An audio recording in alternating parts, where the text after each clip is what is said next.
सुकून से भरे और व्यवस्थित ब्रह्मांड का आभास होता है। हमें एहसास ही नहीं होता कि यह जीवंत है, उग्र है और कभी कभी हलचलों से भरा।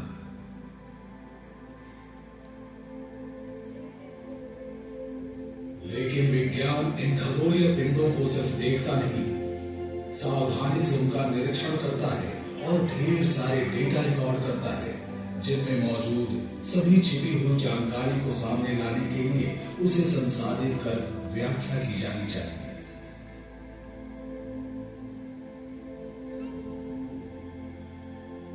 इस काम के लिए वैज्ञानिक हमारे ग्रह पर हर तरफ दूर दराज की पहाड़ी चोटियों पर स्थापित विशाल ऑप्टिकल टेलीस्कोपों का उपयोग करते हैं।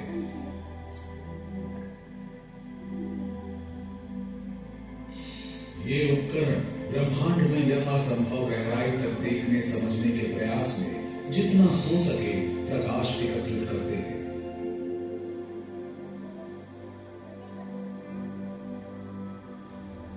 शहरी क्षेत्रों से दूर स्थित होने के कारण वे शहरों के प्रकाश प्रदूषण से बचते हैं, जो खगोलीय अवलोकन में बाधा डाल सकते हैं।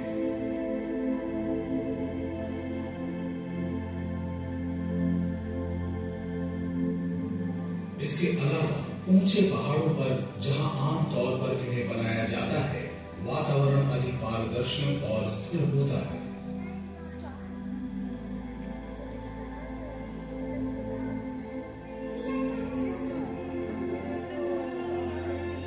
हाल के दशकों में वैज्ञानिकों ने अंतरिक्ष में बड़े ऑप्टिकल टेलीस्कोप भेजे हैं, जो हमारे स्थलीय वायुमंडल की परतों के हस्तक्षेप के बिना बहुत दूर स्थित खगोलीय पिंडों के धीमे से धीमे प्रकाश को भी पकड़ने में सक्षम है।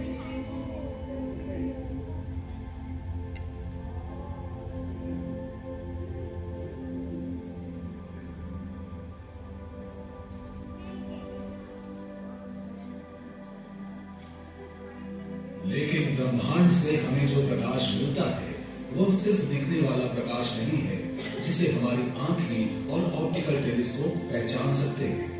खगोलीय स्रोतों से सभी तरंग दैर्घ्य पर प्रकाश उत्सर्जित होता है, इसलिए मनुष्य ने सभी फ्रीक्वेंसियों पर प्रकाश का पता लगाने में सक्षम टेलीस्कोप बनाए हैं।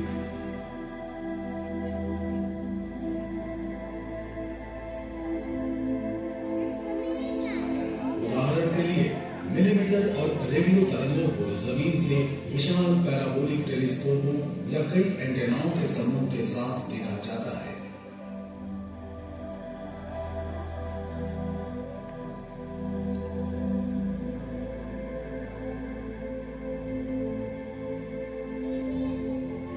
ये उपकरण वायुमंडलीय परिस्थितियों के बावजूद 24 घंटे आकाश का निरीक्षण कर सकते हैं।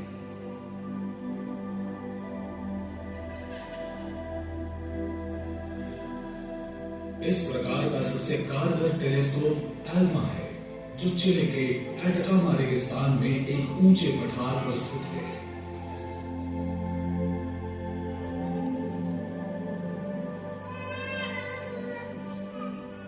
अफसोस की बात है कि गामा रे, एक्स-रे और पराबैंगनी किरणों जैसी अत्यधिक ऊर्जा वाली विकिरणें पृथ्वी की सतह से दिखाई नहीं देती हैं।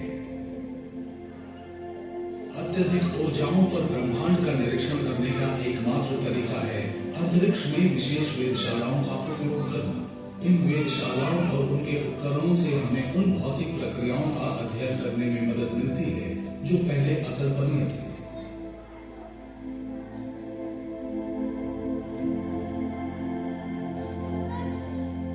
एक्स-रे और गामा रे द्वारा हम ब्रह्मांड की सबसे हिंसक, प्रभावशाली और अभूतपूर्व घटनाओं का निरीक्षण कर पाते हैं।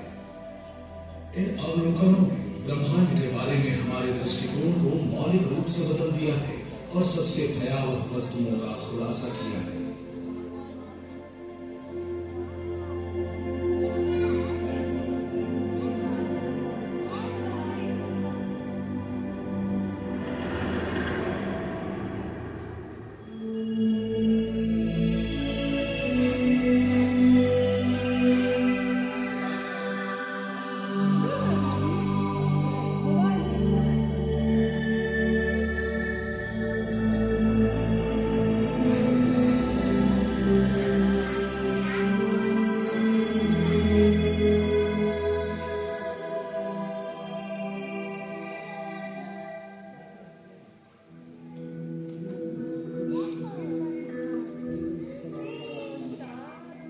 साधारण तारे अपने द्रव्यमान के आधार पर लाखों अरबों वर्षों तक चमकते रहते हैं।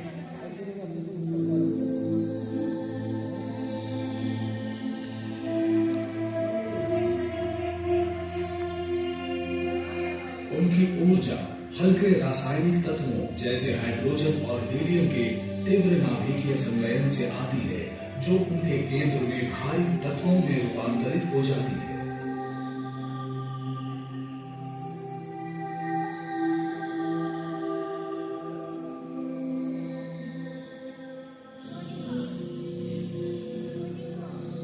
सुपरनोवा विस्फोटों के दौरान ज्यादातर विशाल सितारों की भयानक मौत होती है। जब वे अपने ईंधन का उपयोग करते हैं और उनके कोर ऐसे तत्वों से भर जाते हैं जिन्हें अब और जोड़ा नहीं जा सकता, तो वे ढह जाते हैं और बाद में बहुत हिंसक तरीके से विस्फोट करते हैं। उनका बाहरी आवरण अंतरिक्ष में विलीन हो जाता है।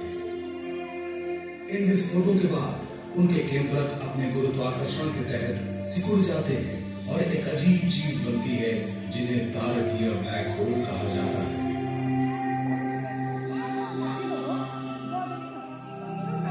लेकिन कहानी यहीं पर खत्म नहीं होती।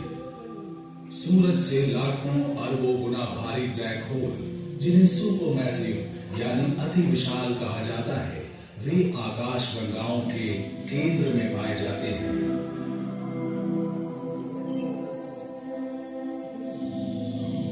उनका गठन और उनकी संरचना तारकीय ब्लैक होल की तुलना में और भी अधिक रहस्यमय है। इन विचित्र वस्तुओं से कुछ भी नहीं बच सकता। यहां तक कि प्रकाश भी इसमें फंसकर इसे अदृश्य कर देता है, इसीलिए इसे ब्लैक होल नाम दिया गया है।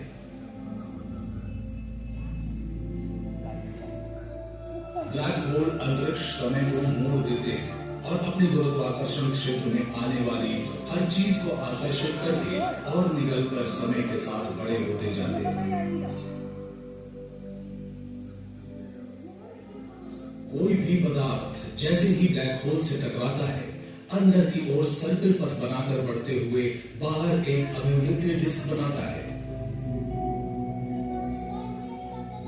इस डिस्क में तापमान और काइनेटिक ऊर्जा इतनी अधिक होती है कि गामा रे और एक्स रे उत्पन्न होते हैं।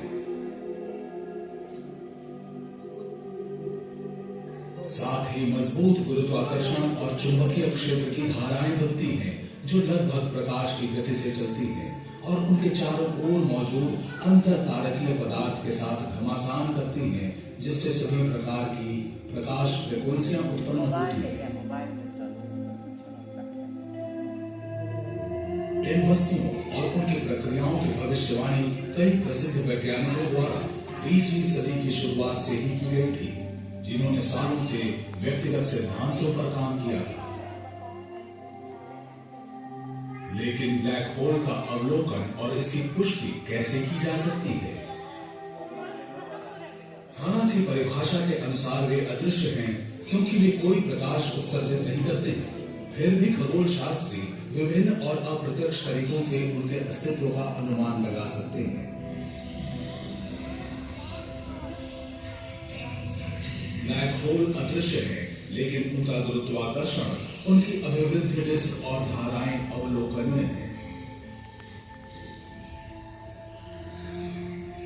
इसलिए उनके पास से निकलने वाले पदार्थ की धाराओं को देखकर या एक्सरे और गामा रे जैसे कठोर विकिरणों में उनकी अभिवृद्धि डिस्क को देखकर इस स्थान पर उनकी उपस्थिति का खगोल शास्त्री अनुमान लगा सकते हैं।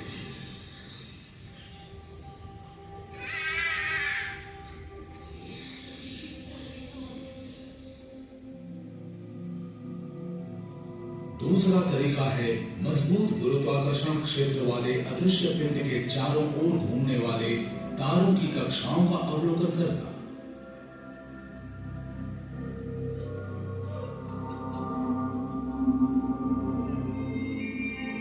एक और तरीका है किसी लेंस की तरह ब्लैक होल के चारों ओर प्रकाश के झुकाव को देखकर।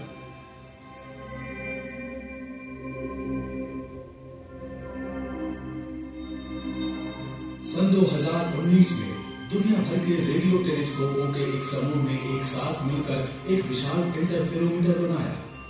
द इवेंट होराइजन टेलीस्कोप के नाम से परिचित ये सम्मिलित परियोजना M87 नामक आकाशगंगा के केंद्र में एक ब्लैक होल के आसपास उत्सर्जन की पहली तस्वीरें बनाने में कामयाब हुआ।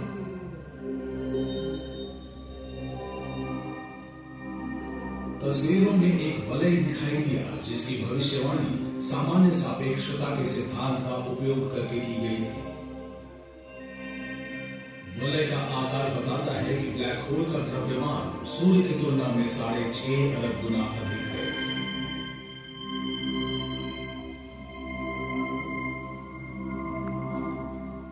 कभी कभी दो तारकीय पिंड जैसे कि न्यूट्रॉन तारे एक दूसरे के इतना करीब आ सकते हैं कि गुरुत्वाकर्षण से होकर वे विलीन हो सकते हैं।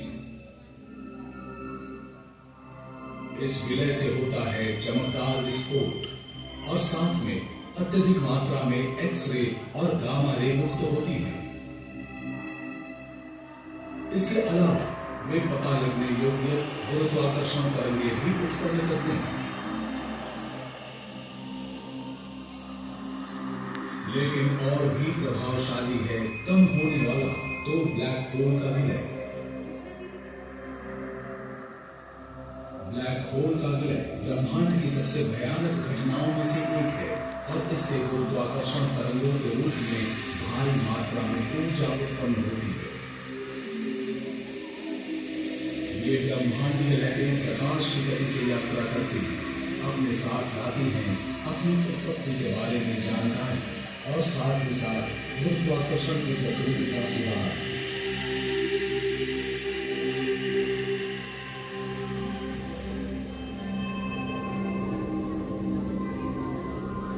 हाल ही में वैज्ञानिकों ने हमारे ग्रह से गुजरने वाली इन तरंगों को रिकॉर्ड करने के लिए इंटरफेरोमीटर ग्रेविटेशनल वेव ऑब्जर्वेटरी और इटली के पीसा में एगो यानी यूरोपियन ग्रेविटेशनल ऑब्जर्वेटरी में लगाया गया वेगो एंटीना, जो गुरुत्वाकर्षण तरंगों का पता लगाने के लिए बहुत संवेदनशील लेजर इंटरफेरोमीटर का उपयोग करते हैं।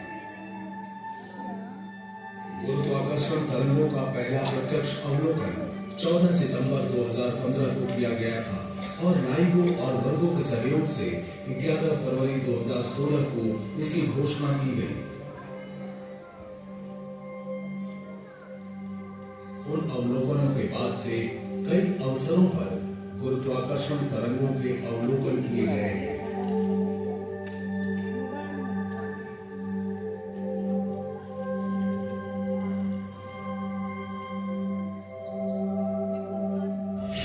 भविष्य में एक विशाल अंतरिक्ष स्थित लेजर इंटरफेरोमीटर स्पेस एंटीना यानी लाइजा सुपरमैसिव ब्लैक होल की परस्पर क्रिया से गुरुत्वाकर्षण तरंगों का पता लगाने में सक्षम होगा।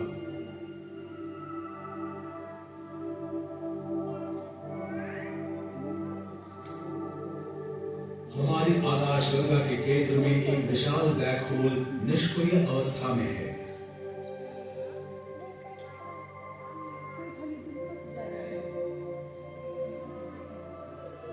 निकटवर्ती तारों के भ्रमण की गति के अध्ययन से पता चला है कि इस ब्लैक होल का भार हमारे सूर्य से लगभग 40 लाख गुना अधिक है।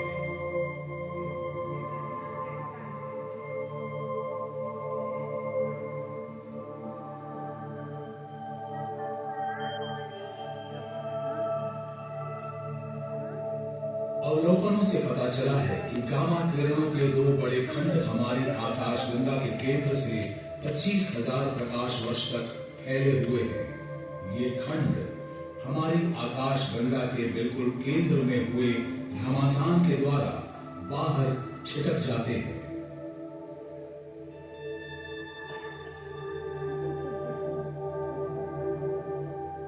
जो आकाशगंगाएं अपने केंद्र से भारी मात्रा में ऊर्जा उत्सर्जित करती हैं, उन्हें सक्रिय आकाशगंगाएं, रेडियो आकाशगंगाएं, क्वेसर और ब्लेजर नाम से जाना जाता है।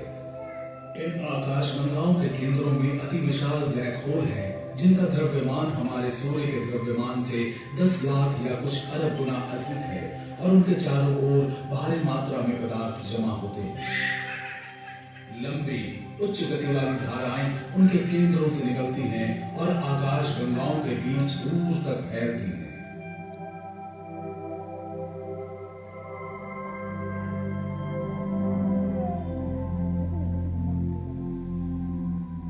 इनमें से अधिकांश सक्रिय आकाश गंगाएं हमसे अरबों प्रकाश वर्ष दूर है, इसलिए उनकी गतिविधि अरबों साल पहले हुई थी।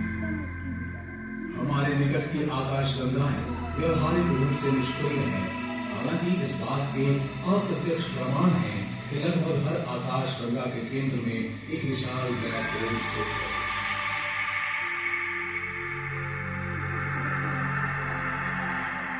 ऐसा लगता है कि कुछ अति विशाल ब्लैक होल महाविस्फोट के कुछ 10 करोड़ साल बाद ही बन गए थे।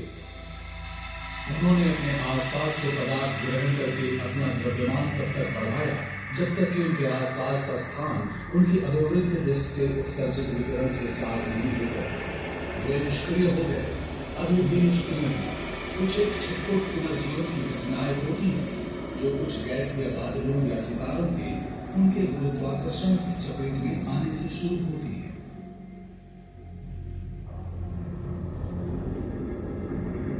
लेकिन ये विशालकाय वस्तुएं कैसे बनी? वे इतना विशाल बनने में कैसे सफल हुई? महाविस्फोट के तुरंत बाद बने हुए पहले तारे थे जो बहुत बड़े थे, और जब भयावह रूप से वे नष्ट हुए तो उनसे तारकीय ब्लैक होल बने जो आज बन रहे ब्लैक होल से बहुत बड़े थे। फिर वे अपने चारों ओर मौजूद समृद्ध सामग्री को निगलते गए और बड़े होते गए।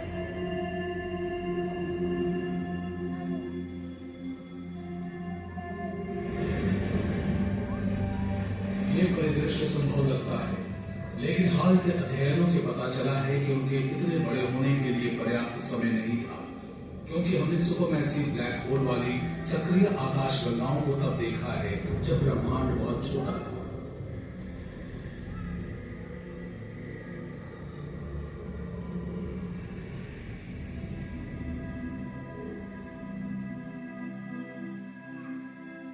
अन्य वैज्ञानिकों का यह भी कहना है कि वे सीधे विशाल गैसीय बादलों के ठहरने से बने थे, या फिर सामग्री निगलने की उनकी तेज गति के कारण, या जिस दर से वे सामग्री निगलते हैं, या जिस दर पर वे इन प्रारंभिक चरणों में एक साथ विलीन होते थे, उस तेजी के कारण वे इतने विशाल हुए। माना जाता है कि अति विशाल ब्लैक होल भारी मात्रा में ऊर्जा मुक्त करके आकाश गंगाओं के विकास में महत्वपूर्ण भूमिका निभाते हैं, जो नए सितारों के जन्म को रोक सकते हैं। हालांकि इस महत्वपूर्ण सिद्धांत के समर्थन में साफ सबूत अभी भी मौजूद नहीं है। अति विशाल ब्लैक होल के निर्माण और विकास की पहेली को सुलझाने के लिए हमें और अधिक दिमाग लगाना पड़ेगा।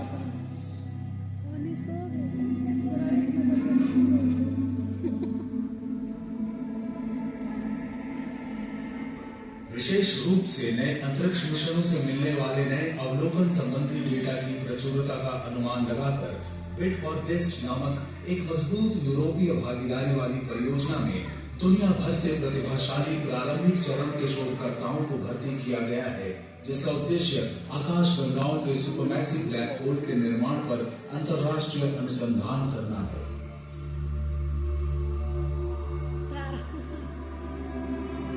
इन सभी वैज्ञानिकों के प्रयासों से इन अद्भुत और रहस्यमय खगोलीय पिंडों की जानकारी मिली है, आगे भी मिलती रहेगी। भविष्य में हम इन ब्लैक होल के बारे में अपनी समझ को और समृद्ध कर सकेंगे, उनके और अपने ब्रह्मांड के बारे में हम और अधिक जान सकेंगे।